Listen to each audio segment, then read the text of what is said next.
s'est partagé le temps en deux, puisque ce sont deux plateformes de l'IRD, donc je vais être très bref, c'est normal. Alors, une nouvelle plateforme participative sur les acantastères, pourquoi? Vous avez en haut la photo d'une acantastère, cette étoile de mer mangeuse de coraux, dont on entend parler de plus en plus sur le territoire. Elle est dans le top 3 des prédateurs et des destructeurs de corail à l'échelle du Pacifique.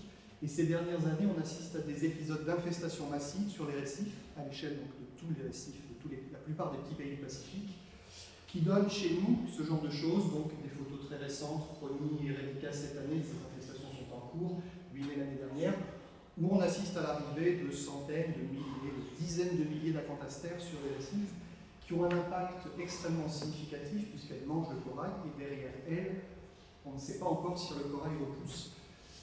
Dans l'état actuel de nos connaissances, on est incapable de prédire ces infestations, de savoir où et quand elles vont se produire. Donc la seule solution qu'on ait pour le moment, c'est de mettre en place un suivi, si possible précoce, pour être capable le plus tôt possible de les détecter et de mettre en place des actions de gestion. Le souci, c'est qu'avec plus de 4500 km² de récifs, de formation récifale, la Calédonie est beaucoup trop grande pour faire ce genre de suivi par des méthodes conventionnelles. Heureusement, on a autre chose. On a beaucoup de gens qui vont sur le lagon avec des bateaux. Donc des pêcheurs, des plaisanciers, des scientifiques, des plongeurs, qui eux peuvent être un peu nos yeux et nos oreilles et finalement servir de sentinelles pour aller observer ces acantastères dans les coins où les scientifiques ne peuvent pas aller. Donc c'est le concept de la plateforme Oreanet qui est constitué de deux outils. Le premier, un site web, dont vous avez l'adresse en haut, oreanet.ird.nc, et deux applications, l'application historique Oreanet-NC et l'application Mare-NC avec laquelle nous avons un partenariat et qui permet toutes les deux de faire donc, des déclarations quand on observe des acantastères. Alors c'est très simple, soit par l'application, soit par le site internet, on encourage les usagers, quels qu'ils soient, à faire remonter leurs observations. Quand sur le terrain ils observent des acantastères, il suffit de cliquer sur la carte pour fournir des données géolocalisées, remplir quelques champs, le nombre d'acantastères vus, quantitatif ou qualitatif, la zone, la date. Et ces informations vont être regroupées sur le site sous forme de carte, visible par tous, et dont l'information va être mise à disposition des gestionnaires avant tout, et également exploitable par les scientifiques.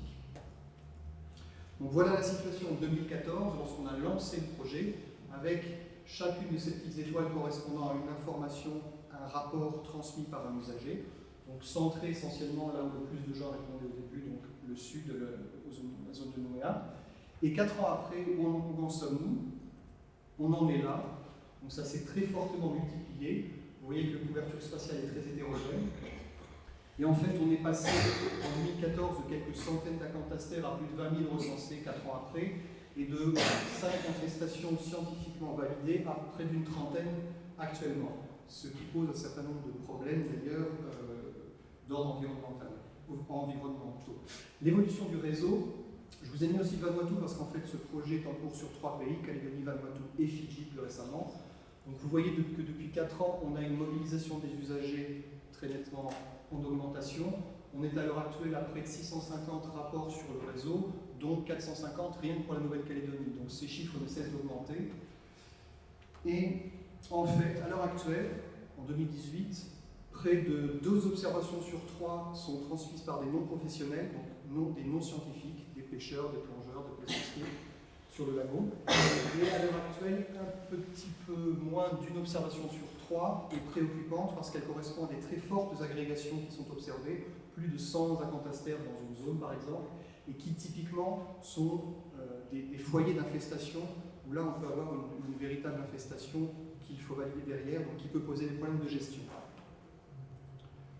Alors pour terminer, où va-t-on avec ça? Évidemment, il faut renforcer le réseau. Vous l'avez vu, il est très hétérogène puisque ça dépend de la mobilisation des usagers. On est donc beaucoup plus performant sur la zone du Grand Nouméa que sur la côte est ou sur le nord. Et surtout, passer à des systèmes en termes de logistique moins contraignants, qui seraient typiquement des systèmes d'acquisition autonome comme des drones sous-marins.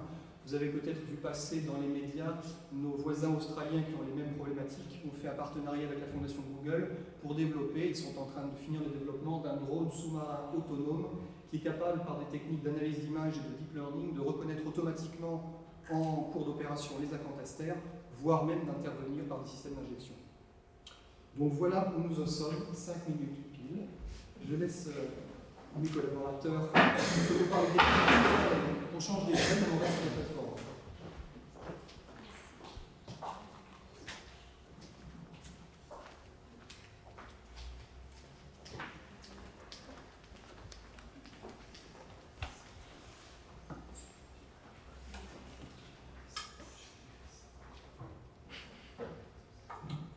Donc je laisse la parole à Marc Aurelius, qui est biologiste marin au WWF, et Solène Derville, doctorante à l'IRD en écologie spatiale.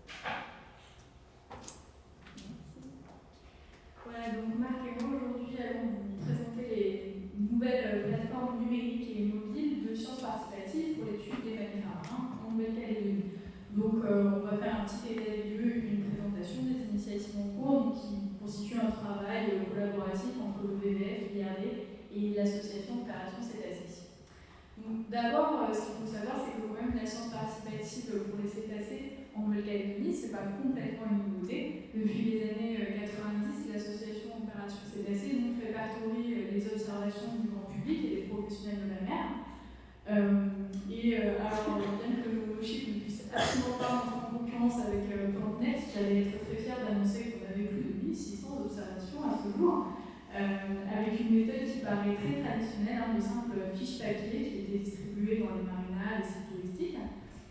Mais tout de même, ces informations-là sont utiles aux scientifiques et sont utiles à la gestion de ces espèces. Donc, deux cas concrets d'application de ces données participatives. D'abord, tout simplement, le recensement de la biodiversité en mammifères marins.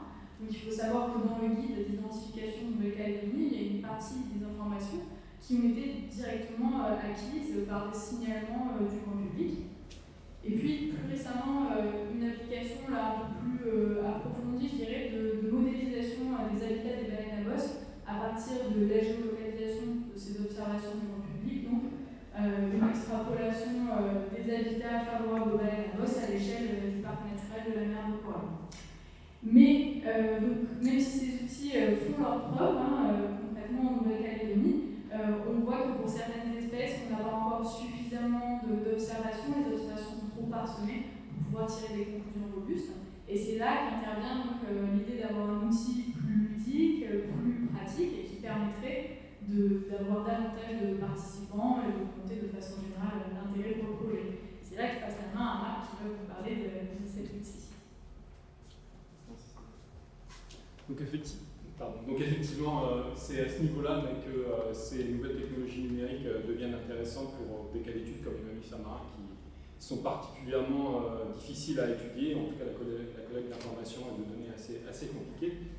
Et donc, eh bien, c'est quelque chose qui a déjà été initié dès 2014 avec le développement d'une première application smartphone par le WWF qui s'appelle Mobi et qui se voulait être une application, alors je ne vous la présenterai pas vraiment dans le détail, mais qui se voulait ludique, simple d'utilisation, gratuite et donc assez disponible pour le public. Alors c'est quelque chose qui a bien démarré à son lancement et qui a bénéficié notamment de l'appui d'une campagne de communication et qui a permis de récolter finalement les 6 premiers mois 200 rapports d'observation.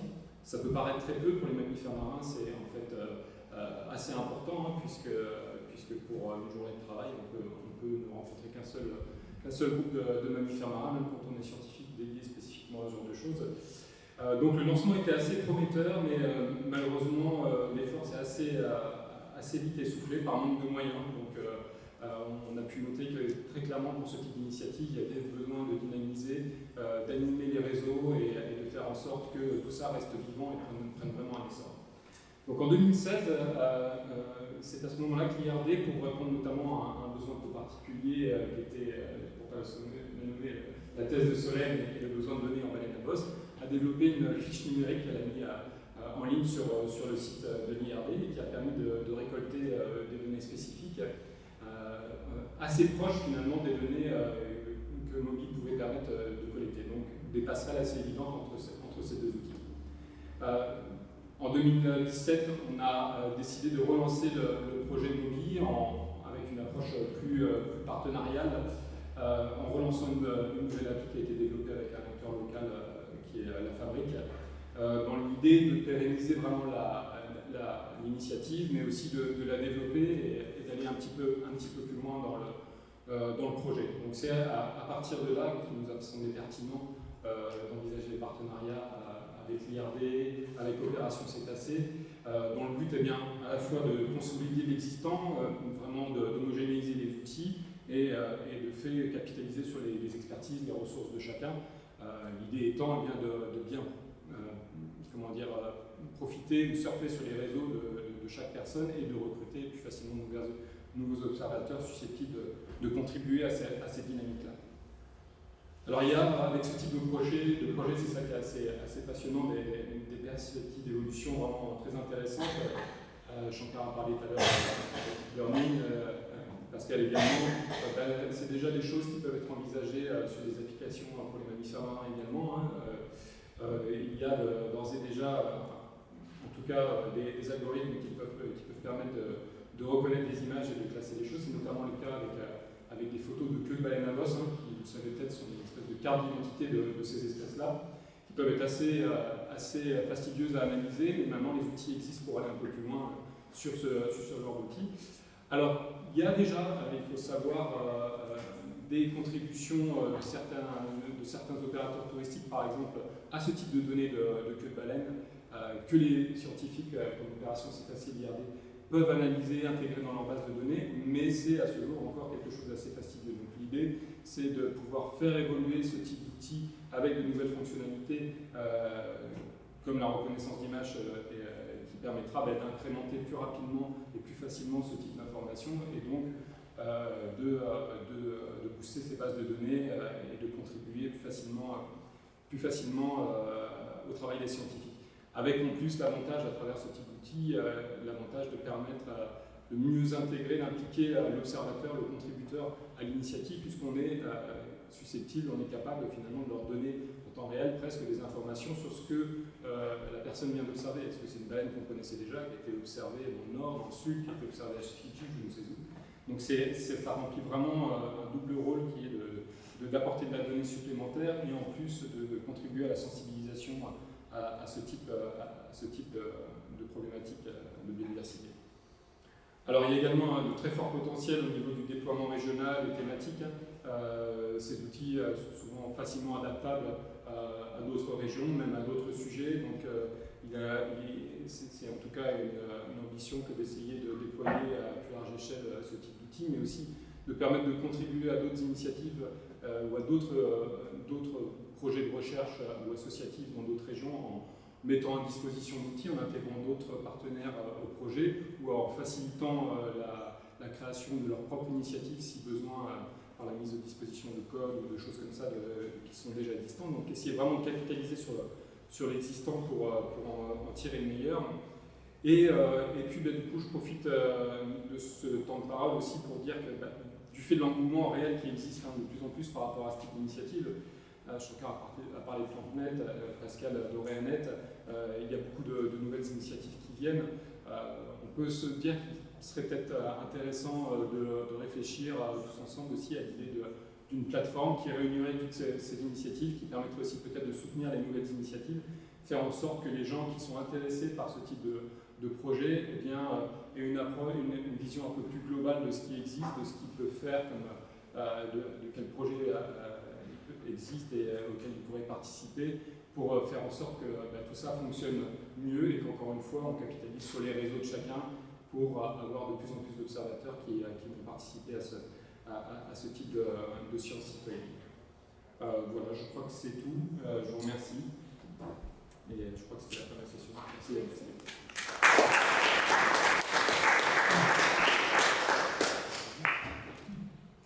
Merci à vous trois pour ces interventions. En effet, l'ouverture est très pertinente sur une plateforme commune. Est-ce qu'il y a des questions ou des réactions par rapport à donc ces deux plateformes, à la fois Oreanet et puis Mobi? Moi j'en ai une. Je suis vraiment désolée, c'était une super présentation à tous les deux, mais c'est que pour Monsieur Dumas en fait. Du coup, la question c'est que j'ai croisé Somewhere Job la laïque. Et en fait, elle m'a expliqué que c'était peut-être pas si potentiellement dangereux qu'il y avait l'invasion d'Acantaster. Peut-être que c'était tout simplement un cycle naturel. Et c'est vrai qu'on en avoir parlé avec la personne qui s'occupe de faire les allers-retours sur les Caucasies, Marc, je sais plus comment il s'appelle. Et en fait, il me disait qu'apparemment, il y avait déjà des chercheurs qui étaient venus au niveau de Casi, tu vois, sur les coraux. Bah, du coup, ils les avaient comme coupe d'armes, en fait, vu qu'apparemment, avant, il y avait déjà eu des grosses invasions d'Acantaster, mais du coup, que les coraux mouraient, étaient repris en vague, et après qu'ils pouvaient renaître et être encore plus forts. Du coup, en fait, la problématique, c'est que du coup, nous, je représente une association environnementale, et du coup, plusieurs personnes nous avaient remonté le problème d'invasion d'Acantaster.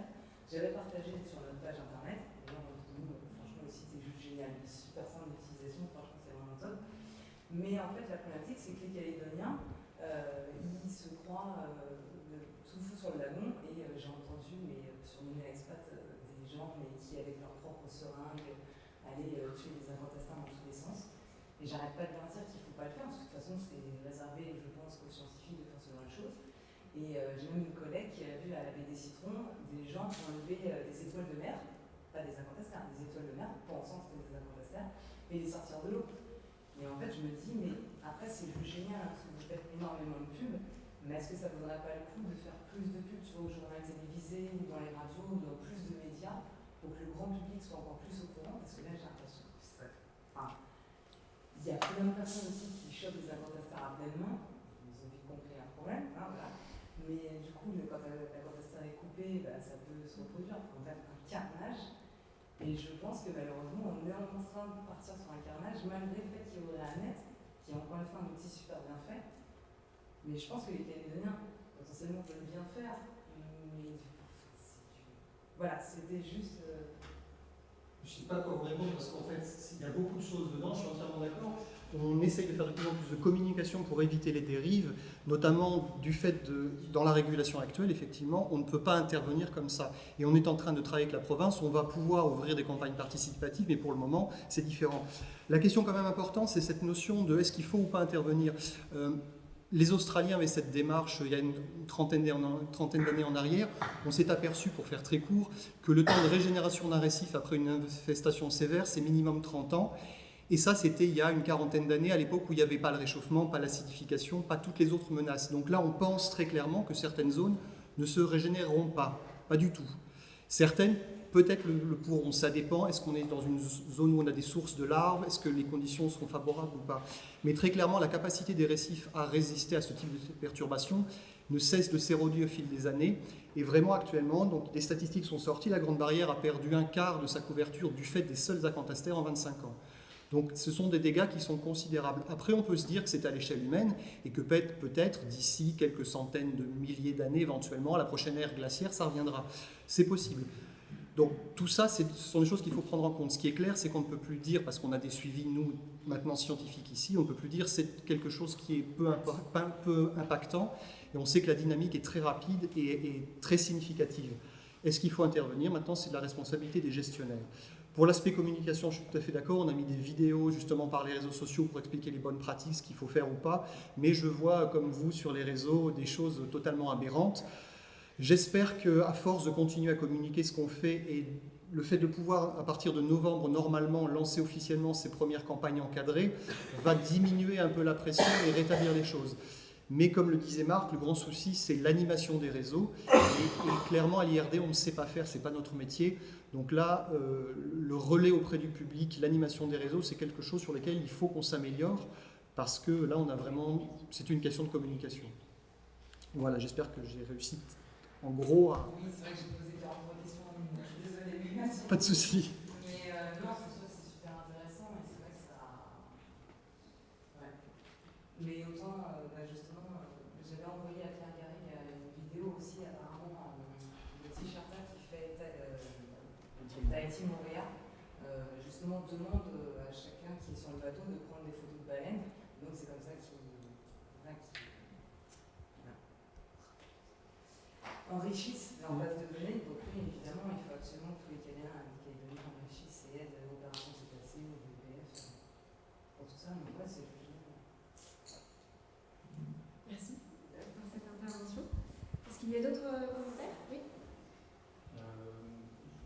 revient sur l'application dont tu cliques. Je voulais savoir si vous étiez dans une logique de mise à disposition du code source afin de participer justement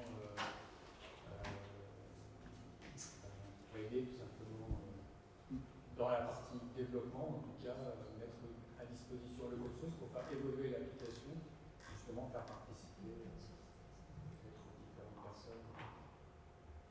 Oui, tout à fait. C'est, je dirais, dans l'ADN du projet d'avoir des données en open access et également de mettre, dans la mesure du possible, les codes existants, les choses comme ça à disposition pour pouvoir soutenir d'autres initiatives. De cette façon-là, ou d'une autre, si possible. Voilà. Donc, tout à fait dans cette dynamique-là. Pourquoi vous avez des idées en tête? Je n'ai pas forcément d'idée, moi je suis développeur, donc je me dis que si on peut améliorer l'application, si vous cherchez justement des personnes qui peuvent s'investir dans le projet, je me dis que le meilleur moyen c'est de le mettre à disposition, le code de